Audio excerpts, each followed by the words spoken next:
Rusty.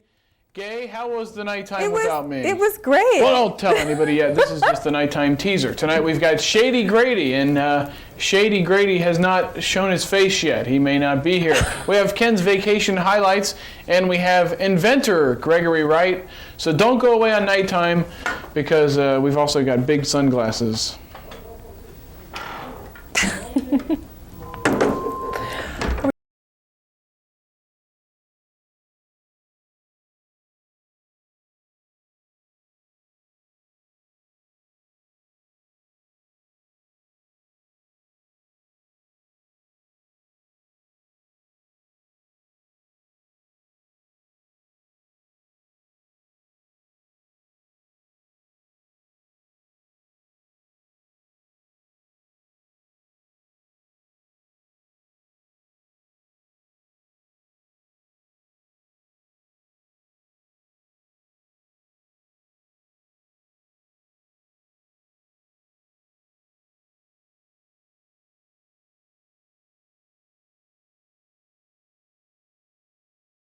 Wonderful travel experience with us. Well, now you know what I did.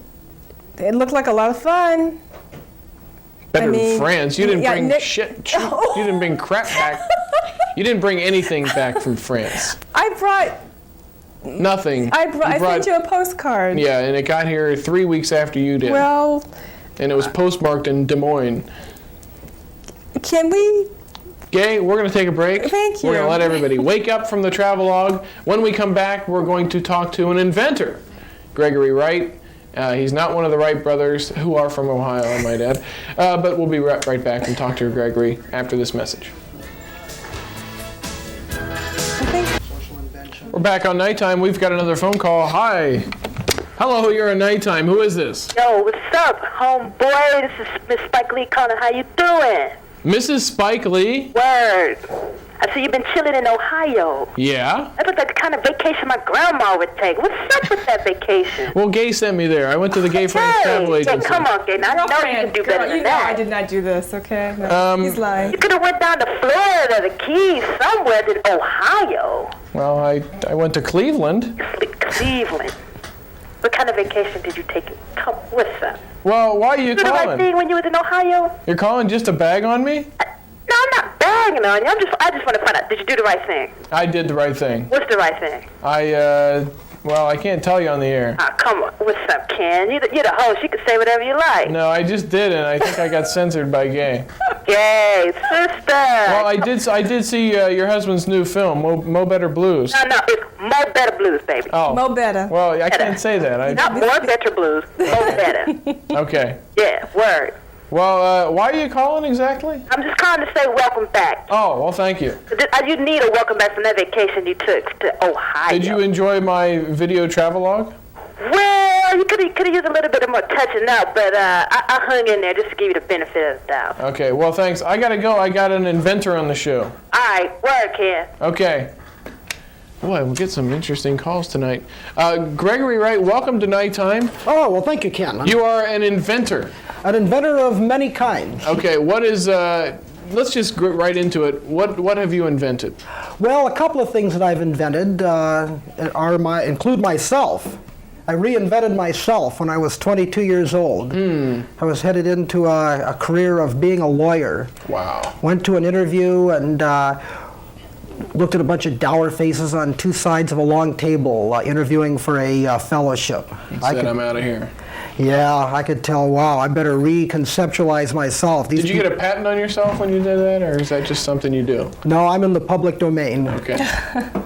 So what are you gonna show us here tonight? Okay, once I decided that what I wanted to do with my life was be creative and try to make things happen that might not happen if I did not do them, I got into amusement park rides.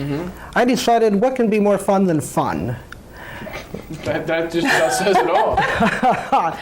So I came up with this idea 20 years ago for an amusement park ride I call variously the Wheel of Faces, or maybe the FacePhaser. The eye-to-eye FacePhaser. Consists of two horizontal rings, sort of like a carousel, or maybe like a human dynamo.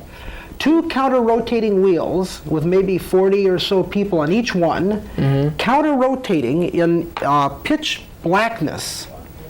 Now what happens is all the people are adjusted to be at the same eye level. Let's say we have all women on one wheel and all men on the other. They counter-rotate in darkness, except that as the faces pass each other, all at the same point, a strobe flashes each time. As the wheel gets going, never too fast, and never in a way that would create discomfort or nausea, but to create a persistence of vision effect. Each person on each of the wheels would see all of the people on the other wheel as a succession, a sort of a continuously metamorphosing face, the universal face, the universal man, the universal woman. So you would see a melding of everybody's features into one I think that would occur. It would be a very unique and compelling perceptual effect. And this is at Six Flags Magic Mountain.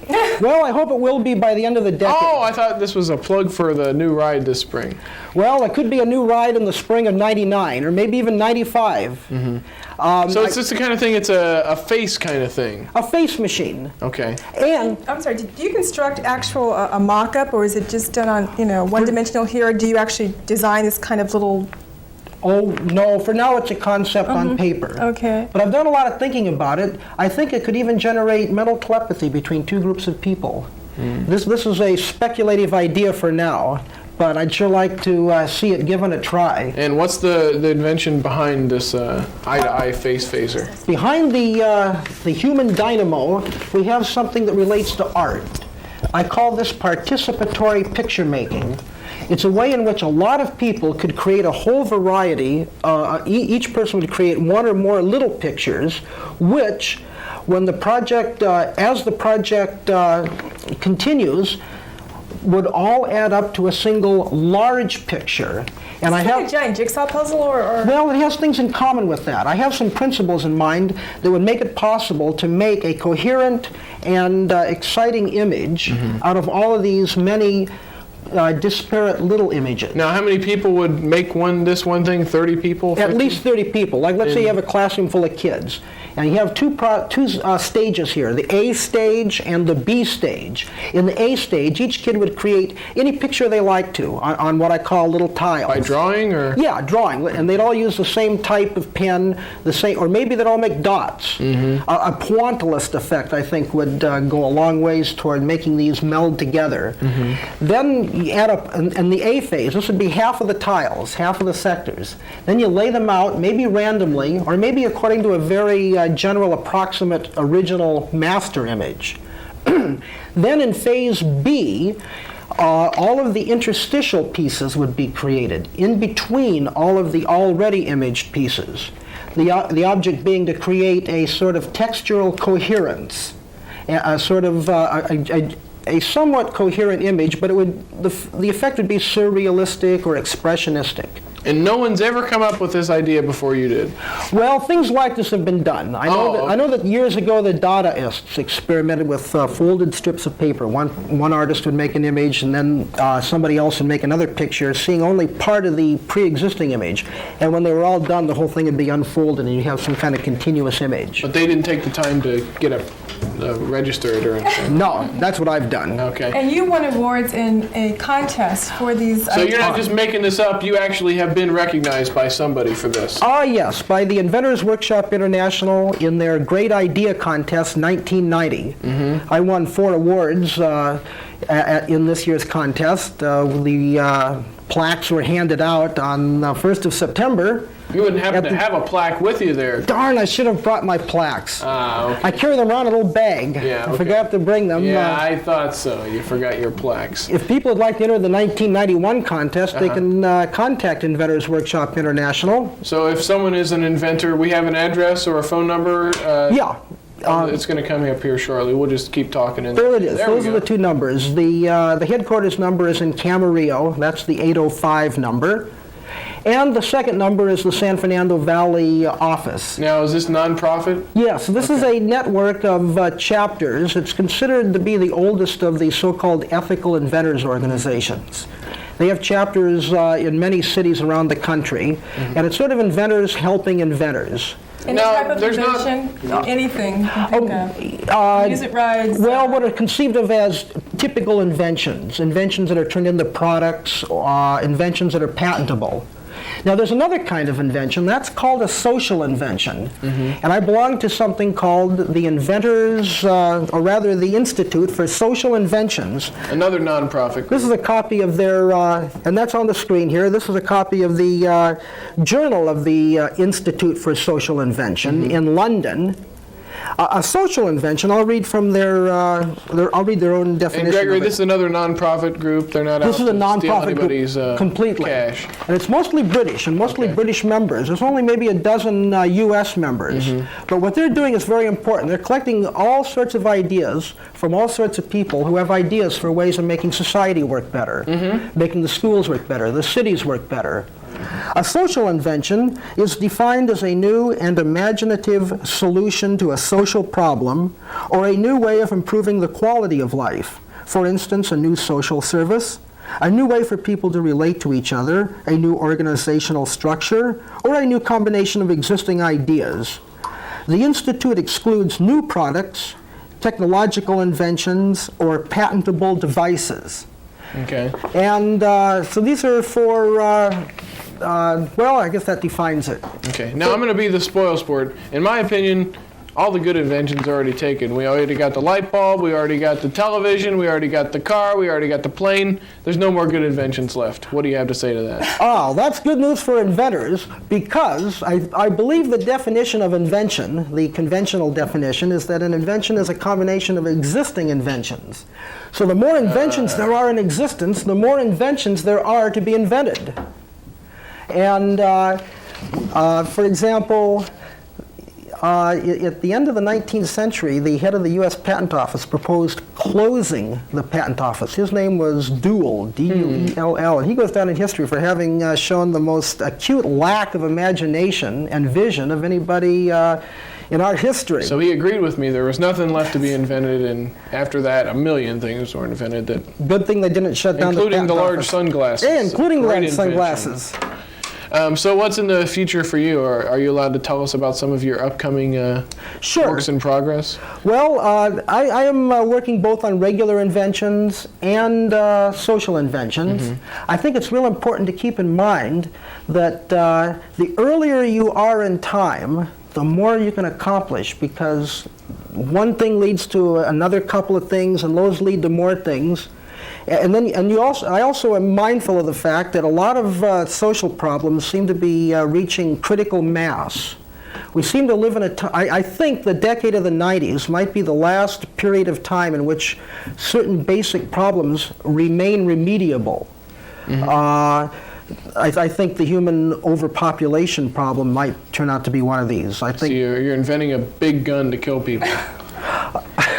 No, you're not going to tell me. No, I won't do specific- that. No, you're a I'm specific. a nice guy. No, I won't I'm just invent anything kidding. to hurt. So you're looking for social inventions right now. Right now, I'm looking for social inventions. I'm working on something called IdeaNet, and that's somewhat similar to the Institute for Social Inventions. Only it's the most broadly conceived approach to new ideas that I can think of. Namely, a system whereby anybody, whoever they are, wherever they are, who's got a good idea for something, knows that they can go to a certain place, a certain outlet of what we might call the IdeaNet, and put that idea into the works. There's a chance that they could get some kind of monetary credit for it later, but what they could get would be reputational credit. If their idea has value, then they've got a chance of making it happen and being remembered as the person who made it happen. All right. Well, Gregory, we are out of time. Thank you for coming on the show. They're Okay. giving me the wrap it up signal. Okay, I'd like to have my This guy address put over on the here- screen, Oh, so we'll that- put that up right before the closing credits. This guy here, Frank, will beat us all up if we don't end the show. Oh, okay. Can I give two phone numbers to suggest people to call? Sure. I work for Brain Mind Bulletin, which is a monthly newsletter on consciousness research, education, creativity, learning, psychology, etc. And the phone number is? For sample copies, 213-223-2500. And if anybody's got an idea, would like to get into screenwriting, I know just the place to go on that. That's Filmmakers Connection. And the phone number is? Is 818 753-1001. All right, we're out of here. See you next week. Creativity. Talking about Dracula and liposuction. So don't miss that.